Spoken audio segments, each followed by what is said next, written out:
Now, here are Morgan Streetman and Roxanne Wilder. Welcome to the Morgan Streetman Show today. Had so many things we want to talk about today. We've got a very special guest on the program today. But before we get to that... Can you believe that not this time next week, but the following week we'll be talking about a new president or an elected president? Let's hope it's... Well... At least for they did say at the beginning the views and opinions expressed on this show of those are those of Morgan Streetman. So let's hope it's not a new president in 8 days. But it's amazing we're finally almost getting done with election season, and it's really been a doozy. I'll tell you what, particularly for Joe Biden. I don't know if you saw this, taking a quick look back, but he had to call a lid on his day again yesterday. I don't know how many lids on the days he's called. We ran through September, and he'd called I think 10 lids on the month of September, in which, of course, there would only be, 20 working days. Now, of course, during a campaign season, even the weekends are working days. But a full third of the month, he could not be bothered to do any public appearances or live events. Everything he did, he had to do it virtually on those days when he called the lid. And many of those days, he didn't even do anything. Now, yesterday, he it's so funny because he posted a tweet about how 9 days to go, let's go. And then immediately thereafter, his campaign calls a lid on his day. He'll make no public appearances. Meanwhile, President Trump's traveling all around the country every day, doing about 3 or 4 large rallies a day, every single day in different parts of the country. Now, Kamala Harris is doing a big tour, but she didn't know where she was the other day. She said, well, I guess she did, because she said, are we in Cleveland? Yes, we're in Cleveland. She was caught on a hot mic saying, where are we? We're in Cleveland? She thinks she's a rock star, doesn't she? She's heading out to the stage, and where are we again? Where are we? Well, I'll tell you, and she did that interview we were talking about ahead of time on 60 Minutes, and, the lady is just completely unimpressive. Aside from just having an annoying voice, a smug delivery, and finding something funny in every difficult question. If you notice that pattern with her, every time she gets asked a difficult question, she just laughs it up like she just thinks everything is just hilarious. She thought it was so funny when Norah O'Donnell asked if she presents a socialist or progressive perspective. That's right. That's right. Hilarious. That's exactly right. Oh, never seen anything so funny. So, and we do have that clip. I'm seeing if I can get it to load here for us. You're very different in the policies that you've supported in the past. You're considered the most liberal United States senator. Somebody said that, and it actually was Mike Pence on the debate stage. But yeah, well, actually, the nonpartisan GovTrack. There she goes again, laughing. It's so funny. It was Mike Pence on the debate stage. Let's hear the quote that you were talking about. What I will do, and I promise you this, and this is what Joe wants me to do. This was part of our deal. I will always share with him my lived experience as it relates to any issue that we confront. And I promised Joe that I will give him that perspective and always be honest with him. And is that a socialist or progressive perspective? Good question. No. No, it is the perspective of a woman who grew up a black child in America, who was also a prosecutor, who also has a mother who arrived here at the age of 19 from India, who... Boy, that voice is just like fingers on a chalkboard, isn't it? It is such a grating sound. Well, I'll tell you, so meanwhile, you've got Kamala, or Kamala, excuse me, or however you say it, running That's around how I remember the country. Kamala. Like Kamala. Okay. I like Kamala better because it sounds like she's bad. But anyway, she's running around the country trying to fill in for Joe Biden, because when you do let Joe Biden actually speak, I mean, it's usually a disaster. In fact, just yesterday, we'll see if we can get this to work. Goodness gracious, what's up with the internet today here in the studio? If we can get this to work, just yesterday he was remarking about how he's running against George Bush. This is the most consequential, not because I'm running, but because who I'm running against. This is the most consequential election in a long, long, long time. And the character of the country, in my view, is literally on the ballot. What kind of country we're going to be.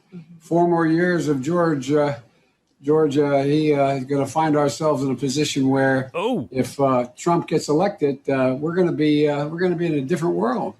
And so that's why it's so consequential, is because it's time travel.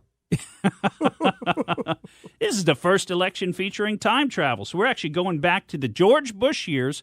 And for those of us that remember those years, and it seems like people's memories have gotten radically shorter recently, but, they were treating George W. Bush very similar to the way that they were treating Donald Trump. They are treating Donald Trump. They're saying it's essentially the end of the world if he was to get reelected. He's the worst president ever. He's committed war crimes, et cetera, et cetera. And it's the same kind of tone that they're using to describe Donald Trump, and they're trying to make it's this catastrophism. They're trying to make it something like this is the end of the world if you go and you vote for Donald Trump. It's going to be catastrophic. This is the end of America. You heard Kamala Harris saying it. This is about, the future of our country. This is about, you heard Biden saying it, this is about the character of the country. I mean, all of these things are just overstatements as to what's really going on here. And, speaking of Biden having issues, I mean, this is what I would call a Freudian slip that he made recently, where he talked about having the most extensive voter fraud organization in election history. And I don't think that's untrue. I bet you that's completely true. I think that's exactly what the Democrats are trying to do in this election. But let's hear it from the big guy himself. Secondly, we're in a situation where we have put together, and you guys did it for our administration, the President Obama's administration before this. We have put together, I think, the most extensive and inclusive voter fraud organization in the history of American politics. Wow. You know what? That's what's called a Freudian slip. He's got it on his mind. He's telling you the truth for once, accidentally, but he's telling you the truth. When he gets the opportunity to do what he means to do, when he does it intentionally, like on the debate stage, that's where he'll lie to you. He'll say he doesn't want to ban fracking. That's not true. He'll challenge the president, put it up on your website. Well, the president puts it right up on the website. By the end of the debate, all of the instances where Joe Biden and Kamala Harris have both said that they want to ban fracking and fossil fuels, that they want to phase them out, they want to get rid of them.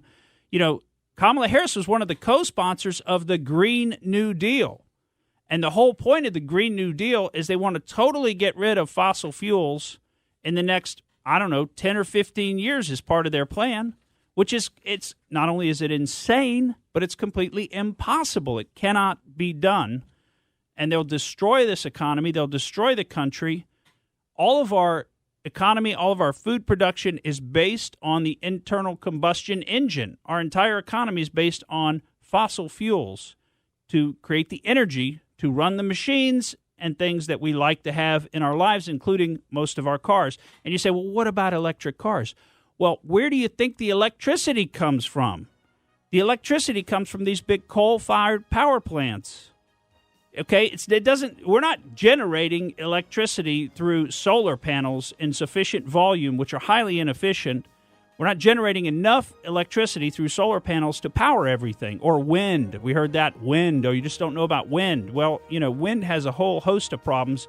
All of these supposedly natural ways to generate electricity are highly inefficient, which means they really don't produce that much power relative to the capital investment that we have to make to set up these structures to try and gather that electricity, that power from the environment. There's a huge enthusiasm gap. If you've been watching any of the rallies that have been happening, you've seen the gap with your own eyes. And from listening to Kamala Harris and Joe Biden, you can certainly understand why. We've got a special guest when we come back on the Morgan Streetman Show. We are back on the Morgan Streetman Show. Roxanne Wilder here, Pat George as well. If you want to be a part of the show, give us a call, 1-888-404-1010. And Morgan, I always love it when you bring in special guests. We definitely have one today, the president of Casa Venezuela Tampa Bay, right here in our Bay Area. Well, the founder and former president, Casa Venezuela, Norma Reno, welcome to the show. Now, Norma is a Venezuelan attorney, and we wanted to bring her on the show because she has a unique perspective, and a perspective that I think folks need to hear about. and that is a perspective of what happened in Venezuela. So we've asked Norma to come on and share a little bit of her story about what she experienced in Venezuela, why she left, and what she sees happening in our own country today. Good morning. Thank you for the invitation to your show. Well, thank you so much for coming. Yeah, we're glad to have you here, Norma. Thank you. So tell us a little bit about, you left Venezuela a little over 20 years ago. Is that right? No, it was more than maybe 30-some years, yeah. Oh, okay. Yeah, but I went back. But you went back, to continue studying law, and then I came back to. Okay. Well, tell us about what you saw happening in the late 90s in Venezuela and why you left the second time. Well, in the 90s, Hugo Chavez was elected president of Venezuela. After of course, he was telling everybody that he was a Democrat, that he believed in the republic and he was not going to change anything. Right after he was elected, he came on television and he says, I am a Marxist-Leninist. But at that time, he was trying to change the Constitution, and I was at the university at that time, and I was called to help in writing the new Constitution. So I wanted to be there. Mm-hmm. I wanted to be part of that elite group. So I went and accepted the invitation. We were working day and part of the night trying to finish with these amendments and reforms of the Constitution. And every time we want to take everything we have working on, Chavez would come back and change it. Because he wanted the Constitution for a man, for himself, not for a country. That's when I understood what was going on and how dangerous it was. And effectively, the Constitution passed, and he started working towards making our republic into a socialist country. Yeah. And he did. And it took only 20 years to destroy completely the country. He started disarming the population.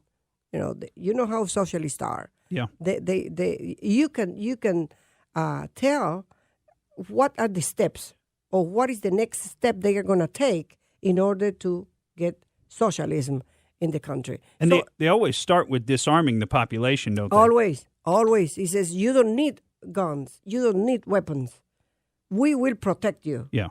And if you didn't want to give your guns away, they will offer you money. And if you still didn't want the money, then they will put you in jail. Because that's what they do. Mm-hmm. They control the population through hunger first, and then fear. That's what they do with the people. And he started that, and step by step, like everything that Castro did in Cuba. Yeah. We knew what was coming, and people started leaving the country because they knew that there was no way to stop this crazy guy. And poor people were happy because they were getting food, medication, everything for free. Right. Because he started that way. But we knew that was going to be for a short period of time, which it was. Right now, people are starving to death, and more than 6 million people have left the country already. So it doesn't take very long for a country to get completely destroyed if communism, you should know that communism and socialism is the same. Yeah. It's just one little step right from socialism to communism. And it didn't take any time. It destroyed the country. People left, still live in the country, and there is nothing we can do. People ask me, for example, but why don't people go out and fight? And it's so difficult for me to explain how those criminal minds work, how they have disarmed the population. And if a person is looking every day to find something to eat, they have nothing else in their mind. Right. How am I going to feed my family? How am I going to just keep my family alive? They don't care about anything else. So there is no way that the people in Venezuela can go and fight and get their country back. Yeah. And it's their mind, the brainwashing they have been teaching them for 20 years. Right now, if you talk to a person, it's like the Cubans. You talk to them and they lower their voice. Yeah. Right. when they talk about, because they are scared. Well, they have to be careful. Their neighbors might turn them in for saying something against the regime, whether it's even true or not true. Absolutely. I mean, that's what these types of governments and regimes, that's what they engender, is everybody turning against each other. And, you know, we see some of the parallels starting here in our own country of that kind of a thing. One, we see them talking about giving free stuff. That's their model. That's the first thing they do. Right. It's you're free. going to have free education. Free You're going to food. have free food. You're going to have everything for free. You don't have to worry. We are going to provide for everything. You don't have to worry about that. So people believe that. Yeah. Because people want, that's what most of the people want. Well, they want something for nothing, right? But there's no free lunch. You can't get something for nothing. And the nothing comes later. The nothing comes within about 10 years, and the entire country can be destroyed. Norma, I have read stories about people from Venezuela and the comparisons they make and saying, you know what, this feels like before things turned in our country here in the United States. Now, Morgan just alluded to one comparison, the promise of free things. Any other things that you see are similar? What stands out to you? Disarming the population. They have already talked. And when Biden comes on television and he says, I am going to lift the sanctions in Venezuela and Cuba, what is that? What does it say to you? Mm-hmm. You know, we immediately know that there is a red flag right there. And offering things that they cannot provide for people. Right. There is no way that you can get free education and free health care and free everything. Who's going to pay for that? We are. We have to pay for that. But people don't understand it. And they always talk about social justice. Remember those words. Social justice. By the people and for the people. The people is the party. Right. It's not the people. So when you think that they are talking to you, they're not talking to you. In a socialist country, what happened is men don't have any value. The value of people is what they can do for the revolution. If you cannot do anything for the revolution, we don't need you. You either leave the country or disappear. Yeah. Because we don't have anything for you. You have to provide for the revolution. We offer you, but you have to do it. We don't have to do anything. And whatever you produce is going to come to us. In Venezuela, and as you know, the richest country in Latin America, with the biggest oil reserve in the world, more than Canada, Mexico, and the United States combined, right now, people are starving to death. Right. Why? How could this happen in only 20 years? Simple. People believe in all those promises. When you listen to Kamala or whatever, La Mala, we call it in Spanish. The bad one. The bad one. When we listen to her speaking, we know what she's thinking. We know where she's going to take this country. Because the problem I have, I may not have too much problem with Biden. He's an old guy and he's senile or whatever. He doesn't worry. I don't worry about him. But I worry about Kamala because she's the second in command. And she will be the president of the United States if they win. That means I'm going to have another Venezuela. I'm going to have another Cuba. We have it. We, the United States, the most powerful country in the world, have not been able to help Cuba or Venezuela. We try to help, yes. We spend money. But that's not it. Yeah. We just want to get rid of the system, of the regime. And we haven't been able to do it. Well, what was life like in Venezuela before Chavez came to power? Well, I just have to tell you that it was the richest country in Latin America. And at one point in time, our money was stronger than the dollar. Now you can, with only 25, 26 million people.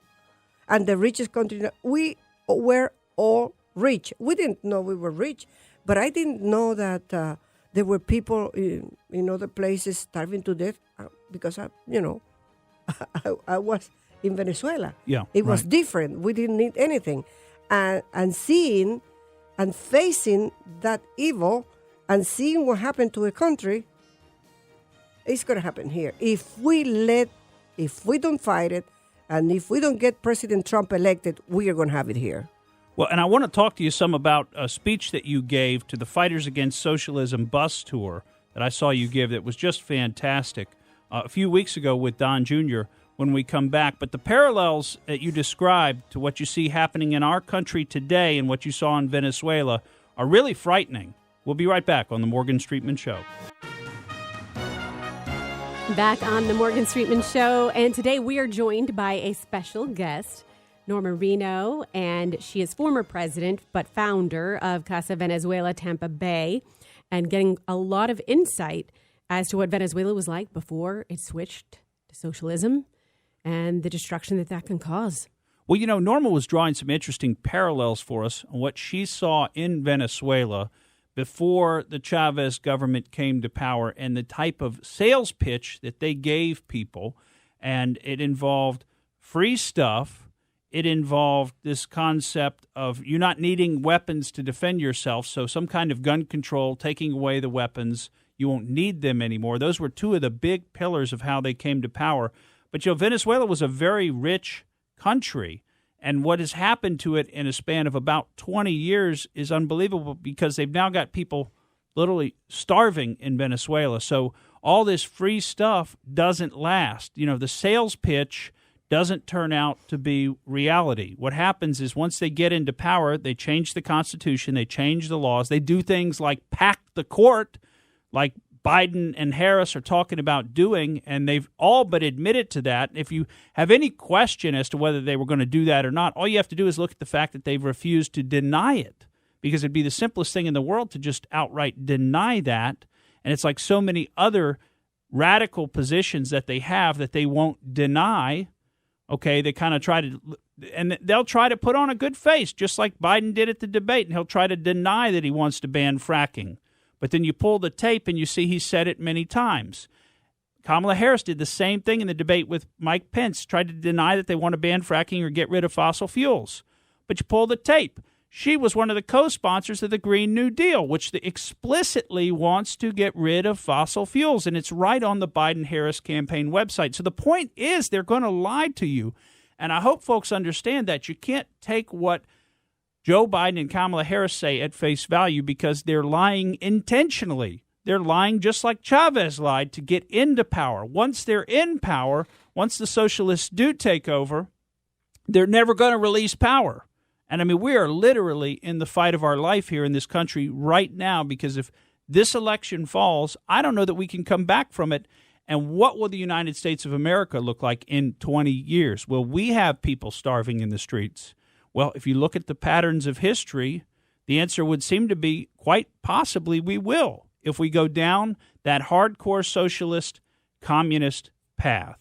And that's what Norma Reno's seen. And that's why I think it's so important to speak to people like her who've lived it, who've seen it, who can tell us from their own experiences what it looks like and can say, I see the pattern repeating itself right now. And that's why I thought her speech at the Fighters Against Socialism bus tour with Don Jr. a few weeks ago, which I got to see, I thought that her speech was so powerful because she brings her personal experience to the table. And she says, I've seen this, and what I've seen is what I see happening right here in America. And Norma, is that why there are so many people in the Cuban and Venezuelan and Latin American community, particularly here in the state of Florida, that are standing up for President Trump? Absolutely, absolutely. I have worked with Casa Cuba for the longest time, about 10, 12 years. We worked together fighting socialism. And we know what is coming, and we got ready. And 10 years ago, we said, we have to start working right now, because this is what Fidel Castro said in the 80s. In 1980, I think he says, you capitalists can work as much as you want. We socialists never sleep. And that's how they work. And if we don't start early fighting these people, we're going to be in trouble soon. Mm-hmm. And that's what happened. 10 years, only 10 years. Look what we have right now. If I had said 10 years ago, we're going to have a candidate that is going to be a socialist and he's going to promise what Chavez did, people would have told me, you're crazy. That will never happen in America. Because that's what people say right now. Socialism, this country will never be socialist. We can't. We have separation of powers. We have everything to control that. Forget it. Once they are in power, they change everything. Look at Venezuela. Chavez came into power. We had the exact separation of power because our constitution was very much like the United States. He changed it, and he did the packing of the constitution. He elected, I think it was 11 or 13, something like that, so many Supreme judges that, he started the change. We had a Congress elected by the people. 16 million people elected that Congress. He says, I'm not going to work with this Congress. I'm going to elect my own. So he appointed those new people. And there are 2 Congress in Venezuela. Guess who has the power? The regime. Yeah. We don't have any power. We are either in jail, out of the country, killed, because Maduro, which is the new dictator, is getting rid of that Congress. There is no way you can fight these people. Once they get in power, they never leave. Yeah. They get there and they do the changes they want, and they get all the money, and they destroy the private property, the private enterprises, and they put the government in charge of everything. At that moment, there is nothing else you can do. That's why we know that the only way of getting our country back and getting our republic and democracy, well, is President Trump. If we get President Trump elected, I have the feeling that the guy is going to do something that is going to surprise people, because he knows the problem we have with Venezuela. We have Hamas and Hezbollah. They have been in Venezuela the 20 years. Mm-hmm. The complete island of Margarita belongs to Hamas and Hezbollah. And when you talk about Hamas and Hezbollah, you are talking about the Muslim Brotherhood. Mm-hmm. And you're talking about ISIS, and you're talking about all these terrorists, and they are in Venezuela. And Iran, and China, and Russia, and Turkey, and Iraq. Guess what they are doing there? Why are they in Venezuela? Simple. The United States. The only common enemy they have is the United States. What's going to happen? They are not ready yet, but they are working on having Biden elected. Mm-hmm. Once they get Biden elected, that's it. They will get in power forever. They will never leave. Yeah. That's why they are working so hard. And if something happened that Biden is not elected and President Trump is going to do something about it, because he knows the dangers he's facing. Well, and he started that, I think you were saying, back in February of, was it 2017 that he declared? 2019. 2019, okay. That he declared a state of emergency relating to the border because of the people who were pouring over the border. And we've seen the caravans in the news. Of course, we don't see that so much anymore. But we saw many, many caravans coming up from Latin America, and mixed in with those people were a bunch of agents provocateur, basically, who were coming from Hamas, Hezbollah, other places. Coming from Venezuela. With Venezuelan passports. Yeah, which Venezuela's happy to supply them because they're in league together internationally with the international socialists and communists. And don't think that China's not involved in this as well. Of course it is. Because China is actively at war with the United States. It's not a shooting war, at least not that we can see right now, but actively they're engaging in all kinds of Cold War efforts to try and undermine our country. So they're funding this. They're probably also sending their agents as well mixed in with these people. And like you said, the Muslim Brotherhood is involved. And it's all of these groups around the world. And the goal is to destroy the United States because, the United States is the only truly free country in the entire world and always has been. That's why we're the shining city on the hill. Absolutely. That's why so many people want to come to this country, is for the freedom. You don't hear about people rushing to try to go to other countries like Mexico, Canada, other big countries. Even Europe. Now, in Europe, they've got the migrants coming in, which they're letting come in from different places, usually. But look at the problem that France has right now. That's right. Those people have because they were so liberal, say, oh, we're going to help these people. Yeah, anybody can come in. And look, they cannot control it now. But they're not truly free, even though they're very liberal, as you point out, because they're not free economically in Europe. Mm-hmm. In Europe, they have very little economic freedom. A lot of their money is taken from them in taxes, which is exactly what the socialists always want to do. They always tax people into oblivion. They destroy the economy to give away free stuff. That's what Biden is going to do. That's right. They offer already. They said, we're going to raise taxes. Where do you think the money's going to come from? And who's going to pay the taxes? Right. The 10% or the 15% of the population, and then the rest are going to receive whatever free gift they can give it to people. But they're kind of missing the point. But I think they know what they're doing. But the people who buy into this strategy, who say, hey, we want to be a part of that, we want the free stuff, they're missing the point. Mm-hmm. When you tax the people who are producing, when you tax the business owners into absolute oblivion so that they cannot function anymore, they can't operate their businesses, and even if they could operate their businesses, it's not profitable to do so. Why take the risk to do it? Why not just become like everybody else who's just a loafer or a taker? And you've got all these people who are dependents, and you got nobody to be dependent upon. So who is going to provide for all these dependents ultimately? We are. Well, and ultimately what happens is you run out of other people's money. Just like Margaret Thatcher said, you run out of other people's money, which is what's happened in Venezuela. Now there is no production. There are no businesses. There are no capitalists there to invest in big capital expenditures to try to make a business, oil production and things like that. And so it just doesn't happen. So now there's no resources to spread around to all the people, and you've got people starving. People starving, but they were prepared. The way they do it, they destroy everything they can so people can, depend on the government. And then what they do is they get another way of getting the money. How? Drug trafficking, human trafficking. They do all these crimes just to support themselves in power. And the people, well, we don't care. We don't care about the population. And another thing is they take God out of the picture. They say, forget it. Don't believe in God. There is no good. There is no evil. Forget it. It's just the revolution. This is what you have to believe in, the revolution. And then you have people that don't care. Why? Because they have been brainwashed and they don't care about God. They don't care if people are killed, if they steal. So what is going to happen if we ever get our country back?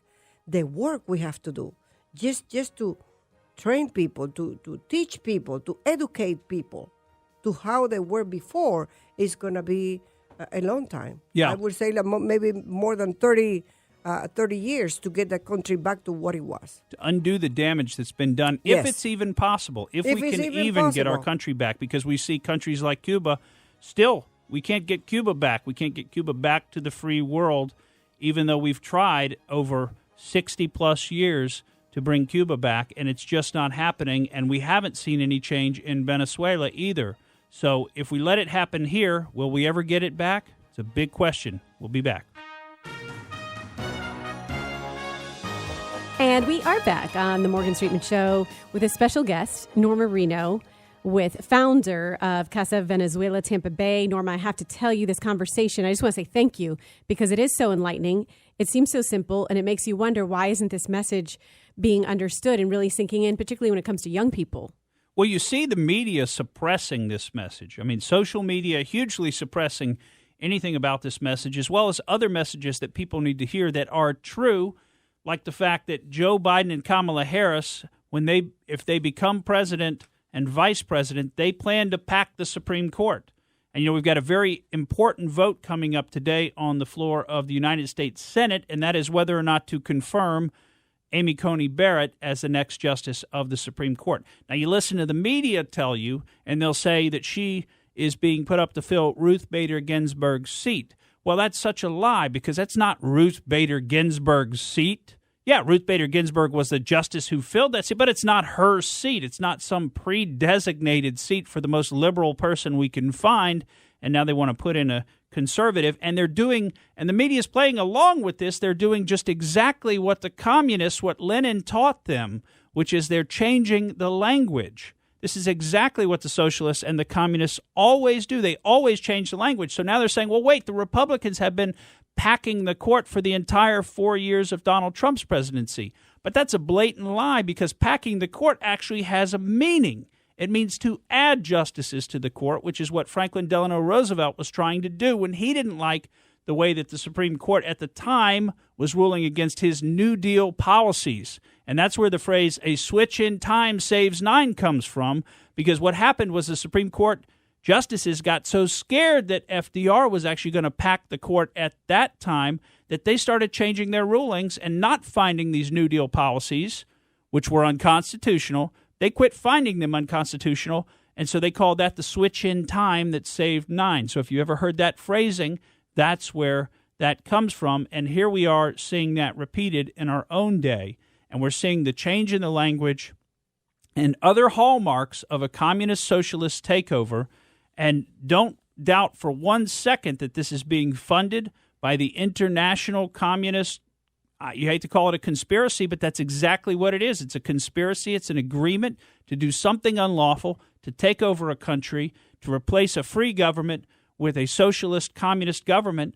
I believe this is being funded by the Chinese. We see that in the documentation that's coming out about Joe Biden. We see that in the change in Joe Biden's position throughout his career on China, because Joe Biden changed from being somewhat of a China hawk. You know, Bill Clinton is one of the first ones who started letting the Chinese in. In exchange for campaign donations and other things, he started providing the Chinese with some of our top-level satellite and missile technology. He ensured that they were allowed to join the World Trade Organization and attain most favored nation status. And all of that led to the huge economic growth in China, the destruction of American manufacturing by and large. And that's why President Trump is so popular in those states where American manufacturing has dried up, because those people know something happened here, something that's not right happened here, and they know why it is. They know it's because we let China have this favored status where, you know, we can't go to China and own a company. U.S. people cannot go to China and buy a Chinese company. No, the Chinese always have to own 51% of their companies. And these are not entrepreneurs. Let's just get that straight. There are no entrepreneurs in China. There are simply apparatuses and organs of the party. That's it. The people who they call entrepreneurs, who supposedly own these businesses, Jack Ma and others, these people are not independent entrepreneurs who took their own capital to start a business and took a risk. No, these people were funded directly by the Chinese Communist Party, and it's part of a plan. It's part of their centrally planned economy. Now, they put on a certain veneer. They put on their panda mask. The dragon puts on the panda mask, and they hide behind that. Oh, this is nice China. Oh, China's our friend. And this is the language that you now hear from Joe Biden after we find out that he and his family have been bought and paid for by the Chinese Communist Party through these sweetheart deals, through non-recourse loans that never have to be paid back in amounts of millions of dollars, through joint ventures that are set up where the Bidens don't have to do anything. They just get equity in these huge ventures that are worth hundreds of millions of dollars. I mean, where do you think Joe Biden, who's been a United States senator, and while senators make a decent living, it's very expensive to live in Washington, and they have to maintain 2 homes, one in Washington for while they're there doing legislation and one back in their home state. Now, where do you think Joe Biden got 5 homes from? Okay, he's always been a United States senator. They've never made more than about $400,000 a year until the last couple of years, when all of a sudden, lo and behold, their tax returns show income in the tens of millions of dollars range. Now, when you listen to a guy like Joe Biden speak, I mean, would you pay that guy tens of millions of dollars to consult on anything? He doesn't even know what century he's in. You know, he's telling you not to forget to turn off the record player. Remember that? You know, he still thinks he's running for the United States Senate. I mean, it's a complete farce. So he's only being paid this kind of money for political reasons. They're buying politicians. This is a Chinese influence operation. And the people that were involved with him in these quote-unquote business ventures, they've all come out and said it, okay? And they've said things like Hunter is basically the bag man. He goes around, puts his name on the business ventures, and he gets the money. And then just like Hunter told his daughter, he has to give 50% of his salary to Pop. Well, who do you think Pop is? He's the big guy. He's Joe Biden. Just like we see in another one of the contracts for one of these joint ventures being set up, how Hunter is going to hold 10% of the equity for the big guy. So Hunter gets 20% for himself, and then he's going to hold 10% of the equity for the big guy. Well, you've got all these other text messages where Joe Biden is referred to as the big guy. The big guy had meetings. The big guy made them happy, etc. All these off-the-books meetings that they hold. And, these business partners, by the way, are now coming out because what's come out in some of these documents is that the Bidens were cutting a bunch of side deals.